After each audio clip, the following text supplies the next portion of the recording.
आज Doubtnut app download करें। Doubtnut पर अपने सभी गणित, रसायन विज्ञान, भौतिक विज्ञान और जीव विज्ञान के डाउट्स का करो सफाया। बस प्रश्न की फोटो खींचो, एक ही प्रश्न को क्रॉप करो और तुरंत वीडियो सोल्यूशन पाओ। अभी डाउनलोड करें। नमस्कार दोस्तों, हमारा आज का प्रश्न है सौर सेल पैनल की बनावट और कार्यविधि समझाइए। यानी कि दोस्तों हमें प्रश्न में पूछा गया है कि जो सौर सेल पैनल होता है और इस सौर सेल पैनल को हम सौर पैनल के नाम से भी जानते हैं। किस नाम से?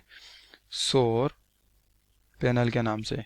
तो दोस्तों हमें इसकी कार्यविधि तथा इसकी जो बनावट होती है वह किस प्रकार से होती है वह हमें समझाना है। तो देखते हैं दोस्तों सर्वप्रथम कि सौर पैनल क्या होता है। तो दोस्तों हम लिखते हैं कि सौर सेलों का समूह, यानी कि सौर सेल जब एक के बाद एक क्रम में जोड़ दिए जाते हैं तो उसे ही हम सौर पैनल कहते हैं। तो दोस्तों हम लिखते हैं सौर सेलों का क्रमबद्ध संयोजन। क्रमबद्ध यानी कि दोस्तों एक के बाद उसे क्रम में जोड़ना। क्रमबद्ध संयोजन को ही हम सौर पैनल के नाम से जानते हैं। तो दोस्तों चित्र में प्रदर्शित यह एक सोलर सेल प्लेट है। क्या है यह? सोलर सेल प्लेट, जिसे हम सौर सेल प्लेट के नाम से भी जानते हैं। ठीक है।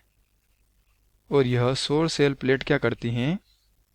सूर्य से जो भी विकिरण ऊर्जा होती है वह इस पर टकराती हैं और यह सौर सेल सौर ऊर्जा को विद्युत ऊर्जा में परिवर्तित करते हैं। जैसे कि दोस्तों हम चित्र की सहायता से समझते हैं, यह सूर्य है और इसकी विकिरण ऊर्जा आ रही है, यानी कि सूर्य की किरणें आ रही हैं और इस पर टकरा रही हैं। और दोस्तों इसकी जो ऊपरी परत बनी होती है वह ग्लास की बनी होती है, यानी कि कांच की बनी होती है, जो कि दोस्तों इन विकिरणों को अवशोषित करती हैं और ऊष्मा प्रदान करती है या ऊष्मा देती हैं। ठीक है। जिसके कारण जो ऊपरी सतह होती है, ऊपरी परत होती है, वह कांच की बनी होती हैं। और दोस्तों इसमें क्या होता है कि बहुत सारे सेल जो होते हैं एक के बाद एक क्रमबद्ध में जोड़ देते हैं। जैसे कि दोस्तों हम लिखते हैं कि यह एक सेल है, ठीक है, तथा यह दूसरा सेल जिसको हम सौर सेल के नाम से जानते हैं। यह पहला सौर सेल, यह दूसरा तथा यह तीसरा सौर सेल। इस प्रकार से जो सौर सेल होते हैं उनको एक के बाद एक क्रमबद्ध संख्या में जोड़ दिया जाता है, बांध दिया जाता है और इससे ही हम सेलों का संयोजन या सौर पैनल के नाम से जानते हैं या सौर सेल पैनल के नाम से जानते हैं। क्योंकि दोस्तों जो एक सेल होता है, यानी कि हम लिखते हैं कि एक सौर सेल, ठीक है, तो एक सौर सेल से हमें बहुत ही कम ऊर्जा प्राप्त होती है। बहुत ही कम ऊर्जा यानी कि दोस्तों हम मान लेते हैं कि लगभग एक सौर सेल से 0.5 वाल्ट से 1.2 वाल्ट ऊर्जा ही प्राप्त होती है। कितनी? 0.5 से 1.5 वोल्ट ऊर्जा। जिसके कारण हम क्या करते हैं कि हमें अधिक ऊर्जा प्राप्त करने के लिए इन सभी सेलों को जोड़ देते हैं, ठीक है, जिसे हम सौर पैनल के नाम से जानते हैं। तो दोस्तों जो एक सेल होता है वह एक सेल किस प्रकार से बनता है, आइए हम इसे विस्तार से जानें।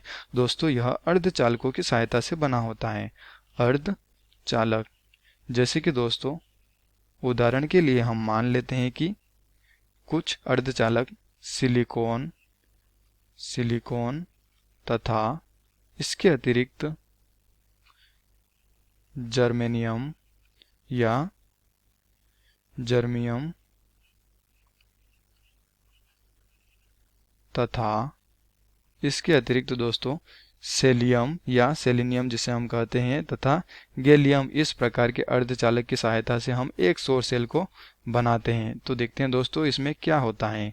दोस्तों यह एक सौर सेल का चित्र है जिसमें कि जो सूर्य की किरणें होती हैं, यानी कि प्रकाश, यह सूर्य का प्रकाश इस पर पड़ता है, ठीक है, और यह जो परत बनी होती है यह कांच की परत बनी होती है जिसे हम कहते हैं ग्लास, ठीक है। क्योंकि दोस्तों यह क्या करती हैं कि जो ऊष्मा होती है सूर्य के प्रकाश को अवशोषित करने के बाद यह ऊष्मा प्रदान करती है। क्या प्रदान करती है? ऊष्मा प्रदान करती है, जिसके कारण हम इसे ऊपरी सतह पर लगाते हैं, ठीक है। और इसके बाद दोस्तों यहाँ पर क्या होता है कि दो संधि होती हैं, पी संधि होती हैं तथा एन संधि होती हैं। कौन सी संधि होती है? पी संधि और एन संधि, ठीक है। तो दोस्तों जिस प्रकार से यह ऊष्मा अवशोषित करने के बाद यहाँ धात्विक में आती है और उसके बाद यह पी संधि और एन संधि में जाती है और जिससे क्या होता है कि इन दोनों संधियों को जब हम जोड़ते हैं तो हमें ऊर्जा प्राप्त होती है। कौन सी ऊर्जा प्राप्त होती है? हमें विद्युत ऊर्जा प्राप्त होती है। ठीक है, विद्युत ऊर्जा प्राप्त होती है। और दोस्तों यहाँ पर कौन सी ऊर्जा आ रही है?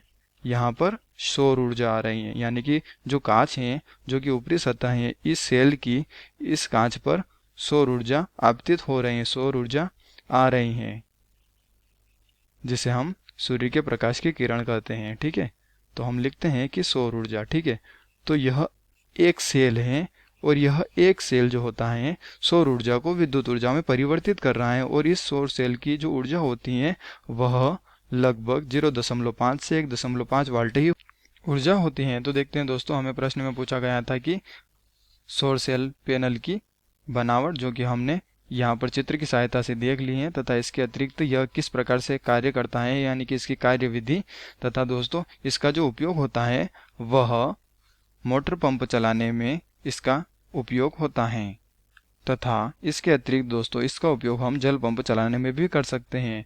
तो धन्यवाद दोस्तों, आशा करता हूँ आपको यह उत्तर जरूर समझ में आया होगा। कक्षा 6ठी से 12वीं से लेकर नीट, IIT, JEE वो एडवांस के लेवल तक 1 करोड़ से ज्यादा छात्रों का भरोसा। आज ही डाउनलोड करें डाउटनेट ऐप या व्हाट्सएप करें अपने सारे डाउट्स 8400 400 400 पर।